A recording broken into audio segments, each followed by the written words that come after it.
आज की फाइट में मैं रविंद्र सिंह आपके साथ, और आज का मुद्दा बेहद अहम है, कोचिंग का काला खेल। दरअसल बच्चों को माता पिता बड़े विश्वास के साथ, बड़े अरमानों के साथ कोचिंग संस्थानों में भेजते हैं। पेरेंट्स का विश्वास होता है कि कोचिंग से बच्चा करियर की राह पकड़ लेगा, उनका बच्चा बड़े मुकाम हासिल कर लेगा।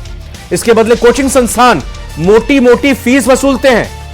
लेकिन क्या आपको पता है, कोचिंग संस्थान बच्चों को छात्र नहीं क्लाइंट समझते हैं, ग्राहक और बिजनेस जैसे डील करते हैं। इस पवित्र काम में, शिक्षा जैसे पवित्र काम में कोचिंग सेंटर्स ने हेराफेरी भी करनी शुरू कर दी है। उत्कर्ष कोचिंग पर दूसरे दिन 3 जनवरी को भी इनकम टैक्स विभाग की कार्रवाई जारी रही। गुरुवार को जोधपुर, जयपुर, उत्तर प्रदेश के प्रयागराज, मध्य प्रदेश के इंदौर में टीम ने रेड डाली थी, जो देर रात तक चली। प्रारंभिक जानकारी में जो सामने आया उसके मुताबिक उत्कर्ष कोचिंग और फिजिक्स वाला के बीच हुई 800 करोड़ रुपए की डील में टैक्स चोरी के लिए करोड़ों रुपए का लेन देन कैश में किया गया, नगद। इसकी शिकायत डिपार्टमेंट को मिल गई थी, जिसके बाद यह कार्रवाई हुई है। सर्चिंग में टीम को बच्चों की फीस और किस कोर्स में कितने स्टूडेंट हैं, रिकॉर्ड नहीं मिला। इसका तमाम कमियां मिलने का कहा जा रहा है और सामने भी आ रही हैं। उन मुद्दों पर बात करेंगे। अगर आपका बच्चा कोचिंग जाता है और आप अपने अनुभव शेयर करना चाहते हैं तो हमें फोन कर सकते हैं इस पूरे कार्यक्रम में। आज 8 की फाइट में हमारा नंबर है 7042300621। नंबर एक बार फिर से नोट कीजिए, 7042300621। पहले एक छोटी सी रिपोर्ट देख लीजिए। फिर चर्चा में आए कोचिंग इंस्टीट्यूट। उत्कर्ष कोचिंग पर आयकर विभाग के छापे। 800 करोड़ की डील में हेरा फेरी का शक।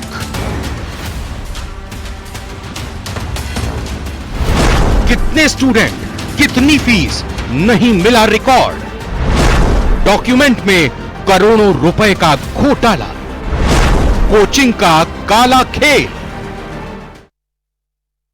आज चर्चा में जो खास मेहमान हमारे साथ हैं, जल्दी से परिचय कराते हैं। सीबी यादव साहब कांग्रेस से हैं, स्वागत है आपका। डॉक्टर मिथिलेश जैमिनी, वरिष्ठ पत्रकार, बहुत बहुत स्वागत मिथिलेश जी आपका। और शशि प्रकाश जी, कोचिंग विशेषज्ञ, हमारे साथ जुड़ चुके हैं, बहुत बहुत स्वागत। शशि प्रकाश जी, सीधा पहला सवाल मैं आप ही से समझने की कोशिश करता हूं कि सवाल उन तमाम लाखों करोड़ों मां बाप और छात्र छात्राओं का है जो नौकरी के लिए, अच्छी शिक्षा के लिए कोचिंग संस्थानों का रुख करते हैं। उनसे कैश के तौर पर फीस लेने के लिए डिस्काउंट का ऑफर दिया जाता है। और आज की स्थिति में जो उत्कर्ष कोचिंग है, वहां पेरेंट्स को, स्टूडेंट को पता नहीं कि कोचिंग अब आगे होगी नहीं होगी, कितने दिनों तक यही हालत और सूरत बनी रहेगी। और वो इंस्टीट्यूट जो किसी भी हद तक गुजरने को तैयार रहते हैं, क्या वो सुविधा देते हैं जितनी फीस वसूलते हैं? और ये सरकार की किन नीतियों की कमी है, या कोचिंग संस्थान इतने शातिर, इतने समझदार कैसे हो जाते हैं कि वो सरकार को चपत लगा देते हैं? देखिए रविंद्र जी, नमस्कार। पहली बात तो मुझे इस डिस्कशन में आमंत्रित करने के लिए जी। दूसरी चीज, अगर आपको याद होगा तो इससे पहले भी हम एक बार कोचिंग की चर्चा में आए थे, बिल्कुल, और आप ही थे उस समय भी। तब भी मैंने कहा था कि सरकार की नीतियों की कमी नहीं होती है, कमी ये होती है कि नीतियों को कैसे ग्राउंड पे लाया जाए। अगर आपको याद हो तो लास्ट ईयर ही एक कोचिंग के लिए गाइडलाइन जारी की गई थी जनवरी में। उस बात को आज 1 साल पूरे हो गए। लास्ट ईयर जनवरी में जो मिनिस्ट्री ऑफ एचआरडी ने गाइडलाइन जारी की थी, उससे पहले दिसंबर 2023 में राजस्थान गवर्नमेंट ने जारी की थी। क्या उस गाइडलाइन को कहीं फॉलो कराया गया? बिल्कुल नहीं, कहीं नहीं फॉलो कराया गया उसको। इवन आपको बता दूं कि आज तक यही क्लियर नहीं कर पाई है गवर्नमेंट कि कोचिंग किस डिपार्टमेंट के अंडर में आते हैं। अभी तक यही क्लियर नहीं है। अच्छा, कोचिंग की जो जवाबदेही है वो किस डिपार्टमेंट के अंदर में है, ये मैं आपको क्लियर बता रहा हूं। मेरे पास आरटीआई के जवाब है। अभी तक ये क्लियर नहीं कि coaching ministry of higher education में आते हैं, मिनिस्ट्री ऑफ स्कूल एजुकेशन में आते हैं, वोकेशनल में आते हैं। अभी तक गवर्नमेंट इसको क्लियर नहीं कर पाई। उसका रीजन ये है, शुरुआती जो एक आपने लाइन बोली, सारे दर्द वहीं पर छुपा हुआ है कि जो आपने बोला कि कोचिंग इंस्टीट्यूट जो है वो छात्रों को कहीं समझ लेते हैं। प्रॉब्लम तो ये है, दर्द तो ये है कि हमारी सरकार भी तो वही समझ रही है। यहां पर 5 करोड़ से ज्यादा बच्चे हर साल कोचिंग से डायरेक्टली इनडायरेक्टली एसोसिएट हो रहे हैं। क्या उनके लिए कोई गाइडलाइन होनी चाहिए? क्या उनके लिए कोई कोचिंग की जवाबदेही नहीं होनी चाहिए? क्या उनको क्लियर नहीं होनी चाहिए कि किस में जाए? और अगर ये शिक्षा ही है तो आप बताइए, स्कूली शिक्षा में जब टैक्स फ्री है तो क्या कोचिंग की शिक्षा टैक्स फ्री नहीं होनी चाहिए? इसका मतलब ऑलरेडी गवर्नमेंट ने माना है कि नहीं चाहिए, तो सिंपल सर्विसेज है, जीएसटी के अंडर बात है, एक सर्विसेज 18% है, एक ल्यूक्रेटिव सर्विसेज आप प्रोवाइड कर रहे हैं, उसके लिए आप हमें तो क्या यही वजह है शशि प्रकाश जी कि फिर ये कोचिंग संस्थान मनमानी करते हैं? भाई आपको किससे डील करनी है, क्या डील करनी है आपने कर ली। आप जो है बच्चों से, पेरेंट्स से कहते हैं कि हम डिस्काउंट दे देंगे भारी आपको, आप कैश में हमें पेमेंट दीजिए। उस कैश का वो क्या करते हैं, जो अब जानकारी मिल रही है कैश और जेवरात लगातार इनके संचालकों के पास से मिल रहे हैं। ये कोचिंग संस्थान जितनी फीस वसूल रहे हैं, जो वादा कर रहे हैं, जो आपके जो ये कहें कि प्रोस्पेक्टस में या बाकी आपके जो डॉक्यूमेंट्स में है, आप कितनी सुविधा उनको दे रहे हैं, खचाखच किस तरह से भरे रहते हैं। और ये वही उत्कर्ष कोचिंग संस्थान है सर। 15 दिसंबर को खचाखच भरे हुए क्लासरूम के अंदर कुछ रिसाव होता है, जहरीली गैस का, बच्चे बदहवास हो जाते हैं, कई बच्चे उस दौरान अस्पताल में भर्ती करने पड़ते हैं। नहीं देखिए, आप जो कह रहे हो बिल्कुल सही बात है। दो चीजें, पहली बात तो अगर कैश में कोई देता है कोई लेता है तो दोनों लोग गलत है एज पर गवर्नमेंट रूल। कोई देता है तो जिसने डील में दिया वो भी गलत है, जिसने लिया वो भी गलत है। दूसरी बात रही बात स्टूडेंट्स की, जो डिटेल की बात है, स्टूडेंट की डिटेल की बात तो मुझे लगता है कि आज नहीं तो कल जो ऑफिसर से वो निकाल ही लेंगे। ऐसा नहीं हो सकता कि बच्चा कहीं गायब हो जाए, डिसअपियर्ड हो जाए, तो वो आज नहीं तो कल निकाल ही लेंगे। तीसरी जो है गवर्नमेंट के स्ट्रिक्टनेस, तो आप वही बात है कि नियम तो बहुत सारे बन गए। आप देखिए लास्ट ईयर नियम बना और अभी तक उसकी ना राजस्थान में, इंडिया के किसी भी शहर में उसमें कहीं से कहीं तक फॉलोअप के लिए कोई नहीं पूछने वाला है। तो प्रॉब्लम तो ये कि हमने उसको एक सर्विसेज मान रखा है। नहीं सर, मैं एक चीज और समझना चाह रहा हूं ना, मैं एक चीज और समझना चाह रहा हूं कि उत्कर्ष कोचिंग संचालक ने अपना शेयर, अपनी ओनरशिप का एक बड़ा हिस्सा एक संस्थान को दे दिया। अब आपके पास रनिंग में स्टूडेंट्स हैं, आपने कंपनी की तरह भी आप लिस्टेड नहीं है, आप क्या बेच सकते हैं? क्योंकि आपने बड़ा सवाल उठा ही दिया कि भाई ये तो पता ही नहीं कि किस विभाग के अंतर्गत आता है, किसके क्या दिशा निर्देश हैं। भाई स्टूडेंट ने दाखिला लिया उत्कर्ष कोचिंग में, अब पता चला कि वो कल किसी और ने खरीद लिया, 51% ज्यादा उसकी हिस्सेदारी हो गई। ऐसे कर सकते हैं क्या संस्थान, या कोई गाइडलाइन नहीं है, उसको फॉलो नहीं किया जा रहा इसलिए ये सब हो रहा है? मिनिस्ट्री ऑफ कॉर्पोरेट अफेयर्स के अकॉर्डिंग ऐसा कर सकते हैं। आपको पता ही है कि 2 साल पहले जो डील हुई थी, इससे मतलब जो कोटा में जो डील हुई थी वो भी ऐसी ही डील हुई थी कि उसका एक स्टेक बेचा गया। तो एज पर गवर्नमेंट रूल इसमें कहीं लीगल नहीं। इलीगल है तो कैश के ट्रांजेक्शन, इलीगल चीजों को छुपाना, अदर इसमें कहीं लीगल नहीं कि आप अपने स्टेक नहीं बेच सकते हैं। ये कोटा में डील हुई इतनी बड़ी, जो इंडिया की सबसे बड़ी डील में से एक हुई, जो लिपा सिस्टम ने किया, वो ऑलरेडी एलएन को लिए जो किया था वो है। उससे पहले आकाश वाला जो है वो भी डील हुई है। तो उसमें इलीगल नहीं, इलीगल है कैश और इंफॉर्मेशन को छुपाना और जवाबदेही नहीं रखना। सीबी यादव जी का रुख करता हूं। सीबी यादव जी, मुख्य तौर पर उत्कर्ष कोचिंग संचालक राजस्थान से जुड़ा हुआ है। राजस्थान में जयपुर और जोधपुर में अलग अलग ठिकानों, उत्तर प्रदेश में प्रयागराज और इधर मध्य प्रदेश में इंदौर, और जानकारी उज्जैन की भी। यहां पर यह लगातार इनकम टैक्स टीम जांच पड़ताल कर रही है। आपको लग रहा है कि यह राजनीति से प्रेरित है या वाकई यह संगीन मामला है? रविंद्र जी, एक अच्छा मुद्दा उठाने के लिए आपका और न्यूज 18 का शुक्रिया जी। मैं ये से तो जब तक तथ्य बाहर नहीं आए तो हम कैसे कह सकते हैं कि राजनीतिक से प्रेरित है। लेकिन एक चीज बहुत स्पष्ट है, संकट विश्वसनीयता का है। रविंद्र जी, आपको थोड़ा सा मैं तथ्य याद दिलाता हूं। पिछले साल आपको ने देखा होगा कि कलाम कोचिंग पर ईडी ने छापा मारा था, लेकिन आज उसका मामला क्या हुआ? हेडलाइन बनाने या सारा ये तामझाम करने से तो कुछ नहीं होता ना, मुकाम तक पहुंचना चाहिए ना। अब कलाम कोचिंग वैसी की वैसी चल रही है। थोड़े दिन पिछले दिन जाइए, जब दिल्ली के अंदर बेसमेंट में घटना हुई थी तो सारे सीज कर दिए थे। अब कौन सा कोचिंग बंद है? इसी तरह से आप देखेंगे तो सवाल विश्वसनीयता का है। प्रधानमंत्री जी को आपको पता है जब आए थे तो काला धन लाएंगे, काला धन लाएंगे। हाँ। अब कहाँ काला धन आया? तो संकट इस समय संस्थाओं की विश्वसनीयता का है, इसलिए संदेह उठता है। ये मुकाम तक पहुंचे, ये हमारी सबकी जिम्मेदारी है कि मुकाम तक पहुंचे। लेकिन अगर ये वैसे ही हो रहा है जैसे इलेक्टोरल बॉन्ड में हमने देखा था कि किसी कंपनी पे छापा डाल रहे हो और पीछे से इलेक्टोरल बॉन्ड पे पैसा लेकर फिर उसको रफा दफा कर रहे हो, कल को ये सारा मामला रफा दफा हो गया। अच्छा। रविंद्र जी, ये जो बच्चों की पढ़ाई खराब हो रही है आज, हाँ बिल्कुल, ठीक है ना, कोचिंग ये फल फूल रहा है, ये हमारी पूरा व्यवस्थागत ये हमारा फेलियर है। लेकिन लाखों बच्चों की पढ़ाई खराब हो रही है, पेरेंट्स परेशान हो रहे हैं, जो शहर में रहते हैं तो कितना पैसा लगता है। कल को इसका जिम्मेदार कौन होगा कि कल को ये वापस ऐसे कैसे चलेगी और इसी तरह से रहेगी? कोई जिम्मेदारी लेगा क्या? ये जो इनकम टैक्स डिपार्टमेंट या भारतीय जनता पार्टी की जिम्मेदारी लेगी? सवाल करता इसमें कुछ भी नहीं निकला हो तो, क्योंकि आप प्रोफेसर हैं, आप भी कॉलेज में, संस्थान में पढ़ाते हैं, यूनिवर्सिटी में पढ़ाते हैं। मैं समझना चाह रहा हूं आपसे बात। अभी 10 साल से ज्यादा वक्त से एनडीए की सरकार है, बीजेपी की सरकार है, इससे पहले यूपीए की सरकार भी थी। और हमारे दूसरे साथी और हमारे मेहमान शशि प्रकाश जी ने कहा कि अभी तक ये ही नहीं पता ये कोचिंग संस्थान किस मिनिस्ट्री के अंडर में आते हैं, इसके लिए कोई प्रावधान किस तरीके से देखा जाए, क्या किया जाए, गाइडलाइंस तो बना दी गई। आपको नहीं लगता क्या उस दौरान अगर कुछ शुरुआत कर दी गई होती यूपीए सरकार की तरफ से तो ये उनकी भी गलती रही, और अभी इस सरकार के वक्त में भी कुछ सही से ठोस नहीं उठाया जा रहा कदम, यहां भी कुछ ना कुछ चूक हो रही है?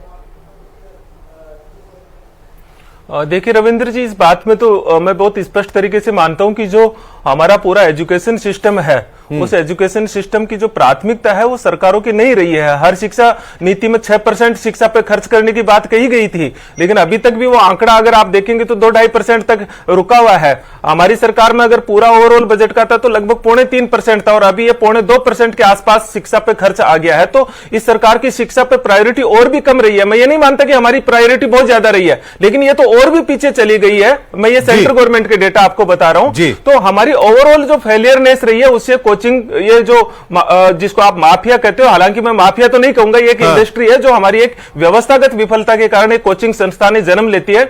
हम इनकी उपस्थिति को आज नकार नहीं सकते हैं जी। ये आज एक तरह से हम कितना भी प्रयास करें, लेकिन ये एक जरूरत बन गई है। इनको नकारने के लिए हमको बहुत बड़ा इन्वेस्टमेंट करना पड़ेगा एजुकेशन सिस्टम के भीतर, और चूंकि वही तो बड़ी बात है, अगर अनिवार्य है अभी हमारे साथ एग्जिस्ट करेगी, तो फिर कोचिंग हब बनाया था। आपको पता हो, कोचिंग हब का उद्देश्य यह था कि सारी चीजें एक व्यवस्थागत ढांचे के भीतर हो। हमारी सरकार ने कोचिंग हब बनाया था, बिल्कुल इन्वेस्टमेंट करना पड़ेगा। मिथिलेश जयमेरी जी सर, हमारा देश विकासशील है, डेवलपिंग कंट्री हम हैं। विकसित देशों में चाहे शिक्षा की बात हो या स्वास्थ्य की बात हो, वो स्टेट का एक विषय होता है, और स्टेट प्रोवाइड करती है हर एक नागरिक को। विकसित देशों की बात कर रहे हैं हम, लेकिन क्या भारत में आज की तारीख में चाहे इलाज की बात हो, उसको लेकर कुछ ऐसे ठोस कदम उठाए जा रहे हैं कि हम एक डेवलप नेशन 5 ट्रिलियन 1947 में विकसित भारत की अगर परिकल्पना कर रहे हैं, तो हम उस क्षेत्र में भी आगे बढ़ रहे हैं कि हम सरकार के द्वारा ही इलाज हासिल कर पाए, प्राइवेट अस्पतालों में ना जाकर। और उसी तरीके से यूनिवर्सिटीज भी सरकारी हो, कॉलेजेस भी सरकारी हो, यूं कुकुरमुत्तों की तरह जेब काटने वाले कोचिंग संस्थान या यूनिवर्सिटीज ना हो। आप देखिए सर, एक चीज और मैं कहूंगा, मेरा सवाल बड़ा हो रहा है, मैं एक चीज ये भी कहूंगा कि सरकार की तरफ से एससी वर्ग, एसटी वर्ग, बहुत अच्छी बात है, यूनिवर्सिटी में अलग अलग कोचिंग के लिए कुछ प्रावधान किए जाते हैं। भाई ये इतना बड़ा व्यापार जो एक तरह से कोचिंग संस्थान के नाम पर बन रहा है, सरकार इसमें हिस्सेदारी अपनी क्यों नहीं निभा रही है, या फिर सरकार बस तमाशा देख रही है? देखिए रविंद्र जी, हमारे देश में हायर एजुकेशन का तो पूरा बेड़ा गर्क हुआ है, और पर्टिकुलर राजस्थान में जितनी भी प्राइवेट यूनिवर्सिटीज हैं, कुछ को छोड़ दें तो तमाम प्राइवेट यूनिवर्सिटियां डिग्री बांटने का अड्डा बन गई है। एसओजी ने अभी पीटीआई भर्ती में 244 जो सेलेक्ट हो चुके हैं उनकी डिग्री फर्जी पाई है। इससे पहले हमने देखा जिस तरीके से मेवाड़ यूनिवर्सिटी की डिग्रियां फर्जी पाई गई। तो कुल मिलाकर बच्चों को ये समझ में आ गई कि डिग्री तो हम फर्जी ले लेंगे और कोचिंग सेंटर में कंपटीशन की तैयारी करते हैं। एक नया ट्रेंड शुरू हुआ है एजुकेशन का, और ये स्कूल एजुकेशन में भी शुरू हो चुका है, जो हमने देखा कि डमी कैंडिडेट पकड़े गए, डमी बच्चे चलते हैं, डमी स्कूल चलती है सीबीएसई की, वो बच्चे नीट की, जेई की तैयारी करते हैं और स्कूल में नहीं जाते हैं। तो कुल मिलाकर चाहे हमारा बोर्ड एजुकेशन सिस्टम हो या हायर एजुकेशन सिस्टम हो, कोचिंग जो एक मैं कहूंगा कि एक कैटलिस्ट की तरह काम कर रहा है, एक बहुत बड़ी इंडस्ट्री में कन्वर्ट हो गया। लेकिन उसके रूल्स रेगुलेशन आज तक तय नहीं, कौन फैकल्टी किसको पढ़ाएगा, उनकी वेबसाइट पर उनका नाम होना चाहिए, और जो फैकल्टी बताते हैं उनकी सोशल सिक्योरिटी क्या होनी चाहिए वो भी तय नहीं। आपको याद होगा कोटा के एक बड़े कोचिंग इंस्टीट्यूट ने अपनी भरी मीटिंग में अपने एम्प्लॉइज को कहा था कि अगर मैंने तुम तनख्वाह बढ़ाने की बात कर रहे हो, अगर मैंने तुम्हें निकाल दिया तो रोड पर रोते फिरोगे। जिन फैकल्टीज को पढ़ाते हैं उनके साथ ऐसा व्यवहार करते हैं। और दूसरा जो सबसे इंपॉर्टेंट है कि गांव के लोग इन कोचिंग इंस्टीट्यूटों में ज्यादा फंसते हैं, और उसका रीजन यह है कि उनके बेसिक कंसेप्ट क्लियर करने के लिए और एक पूरा ड्रीम चलता है। कई कॉलेज और यूनिवर्सिटी कहते हैं हम आरएएस बनाएंगे। आप देखिए पढ़ाई के साथ कोचिंग सेंटर का एक नया कंसेप्ट शुरू हो गया है, उसमें कोचिंग की भी फीस लेते हैं और डिग्री की भी फीस लेते हैं। हायर एजुकेशन ने उसको कंट्रोल करने के लिए कोई रूल रेगुलेशन नहीं बना रखा। और सबसे इंपॉर्टेंट चीज है कि पिछले दिनों जब इसी उत्कर्ष कोचिंग सेंटर में बच्चे बेहोश हुए तो नगर निगम ने क्लीन चिट कैसे दी? इसका मतलब बाप बड़ा ना भैया, सबसे बड़ा रुपया।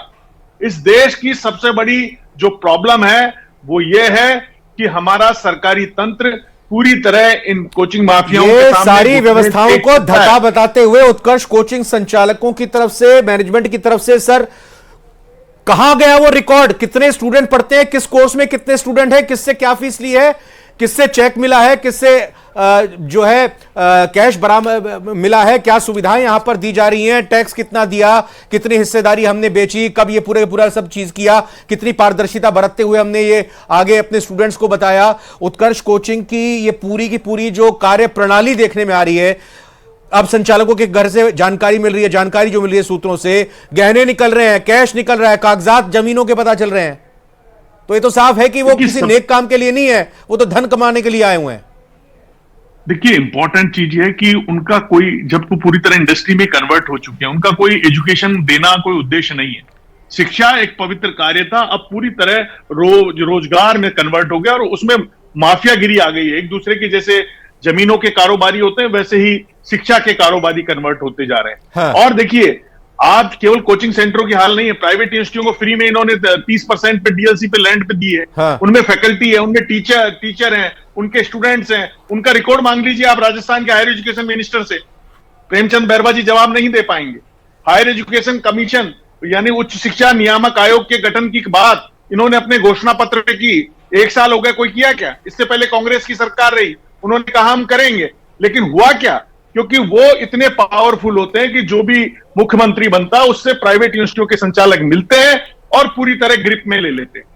तो कुल मिलाकर हालात ये हैं कि कई प्राइवेट यूनिवर्सिटियों के संचालक जेल चले गए, उनके उद्घाटनों में मुख्यमंत्री जाते रहे हैं। तो ये एक ऐसा ट्रेडिशन बन गया है राजस्थान, जो हनुमान बेनीवाल ने कहा था कि यूपी और बिहार में फर्जी डिग्रियां मिलती है, सबसे ज्यादा अब राजस्थान बड़ा अड्डा हो गया है, उसको पकड़ने के लिए कोई सिस्टम नहीं है।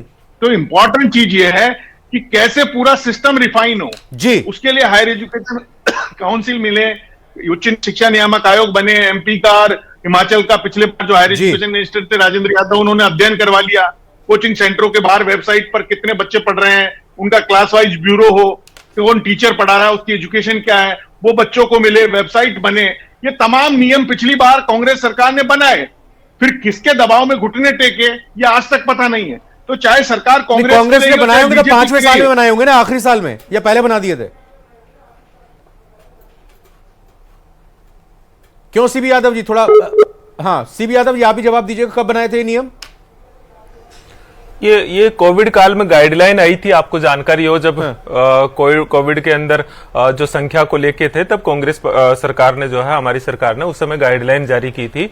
और आपको कुछ तथ्य, देखो मैं कुछ बातों की तरफ आपको ध्यान दिलाता हूं और आप गंभीरता से सोचे कि मैं गलत हूं क्या। आज इंग्लिश मीडियम स्कूलें बंद कर रहे हैं, ठीक है ना, उनकी क्वालिटी बढ़ाने की जरूरत है। बंद करेंगे तो क्या करेंगे? प्राइवेट सेक्टर फूलेगा। तो आप क्या कर रहे हो कि एक पॉलिसी के तहत उनको बढ़ावा दे रहे हो। हमारी सरकार ने एक स्कीम चलाई थी, Rajiv Gandhi excellence scholarship scheme, जिसमें 500 बच्चों को बाहर भेजना था। अब बच्चे बाहर जाएंगे, अगर वो बाहर नहीं जाएंगे तो यहाँ प्राइवेट यूनिवर्सिटियों के अंदर एडमिशन लो, तो प्राइवेट यूनिवर्सिटियां फूलेगी। अनुप्रीति योजना के तहत ये था कि हम जो है बच्चों को जो है कोचिंग अगर जरूरत है तो सरकार उसकी सुविधा उपलब्ध करवाती है, बाहर ना पड़े। राशिद है जयपुर से। राशिद, आपका स्वागत है, बोलिए आप क्या कहना चाह रहे हैं? हम सुन पा रहे हैं राशिद, आप बोलिए।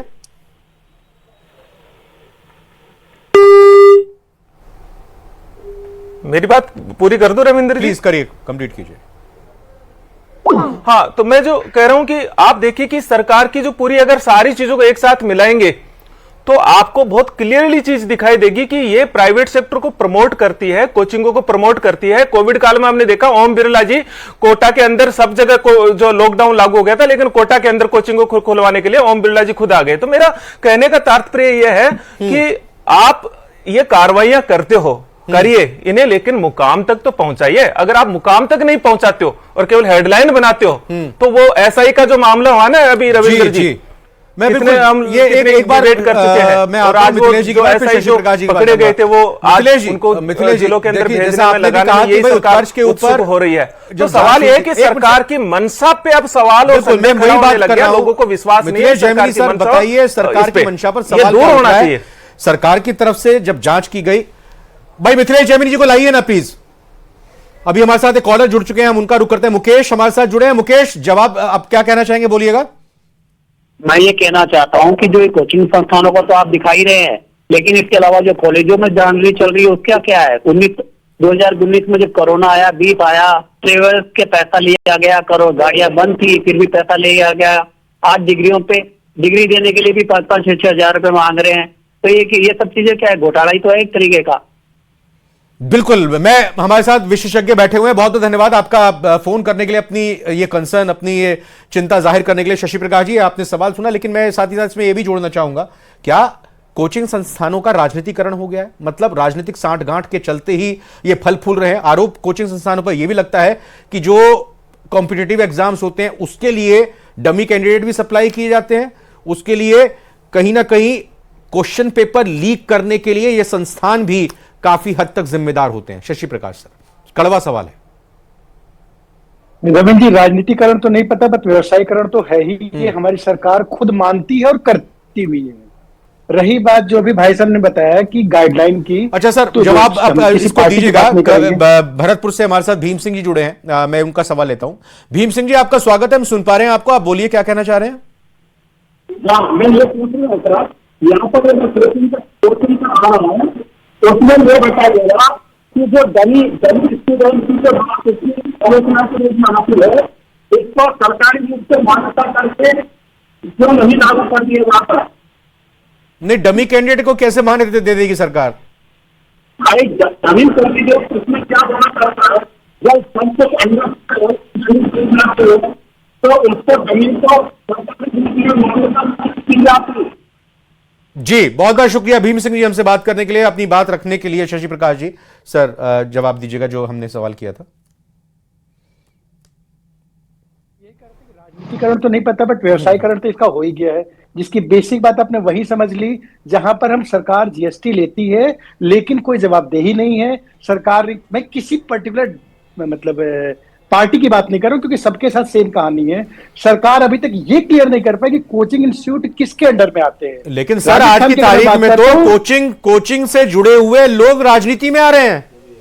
वो तो बिल्कुल सही बात है, कोचिंग से लोग राजनीति में आ रहे हैं, लेकिन कोचिंग किस विभाग में आएगा? आ रहा हूं यादव जी। चंद्रभान सिंह जी अजमेर से कॉल कर रहे हैं हमको। चंद्रभान जी, हम आपको सुन पा रहे हैं, बोलिए क्या कहेंगे। बिल्कुल सर, हर चीज की प्राइवेट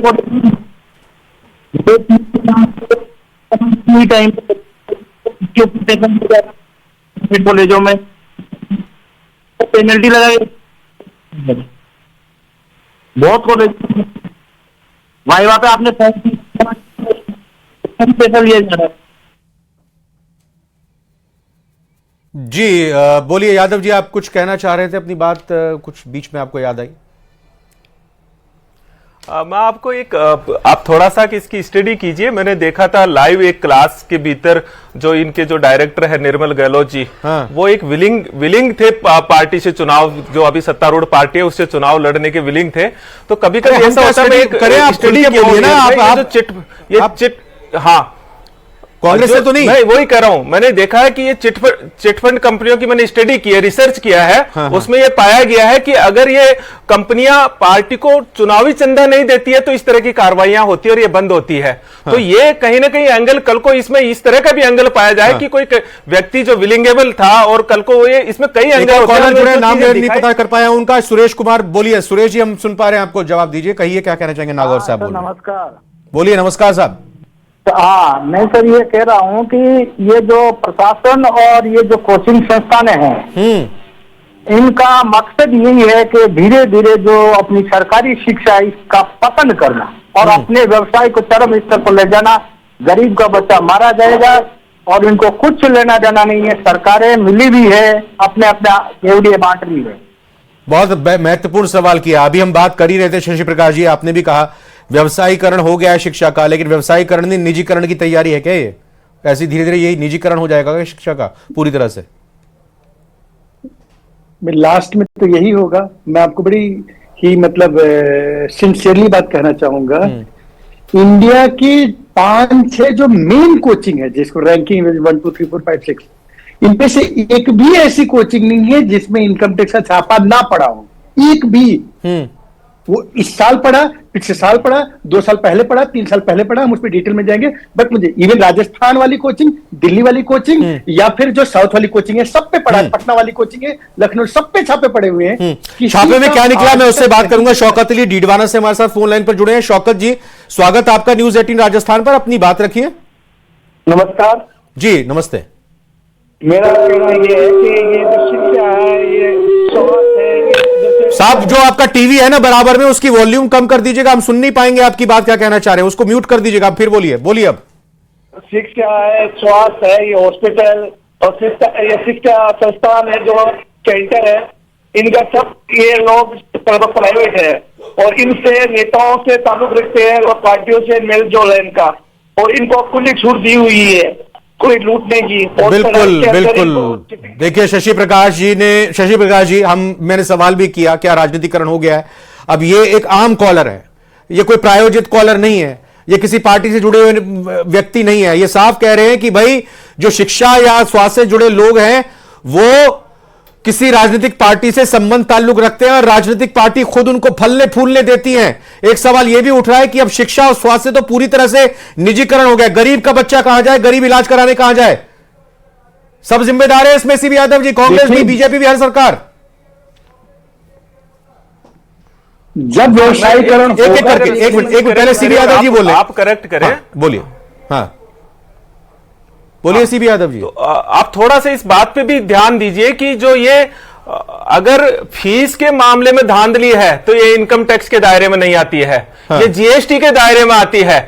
डील का मामला है तो इनकम टैक्स के दायरे में आती है, और डील के लिए आपको फिर ये जाके आप छापेमारी करके स्टूडेंट्स की पढ़ाई खराब कर रहे हो। और अगर आप केवल आतंक फैलाना चाहते हो, एक संस्थान धीरे से बड़ा होके अगर वो जवान होता है और वो पनपता है तो उसकी भी अपनी एक यात्रा है, उसको इसी तरह से आप जल्दी से। बिल्कुल शशि प्रकाश जी, अगर संस्थान बड़ा हुआ है, गलती की है तो उस गलती की जल्दी से सजा मिले, लेकिन उस गलती की सजा स्टूडेंट्स को ना भुगतनी पड़े। कंक्लूड कीजिएगा शशि प्रकाश जी।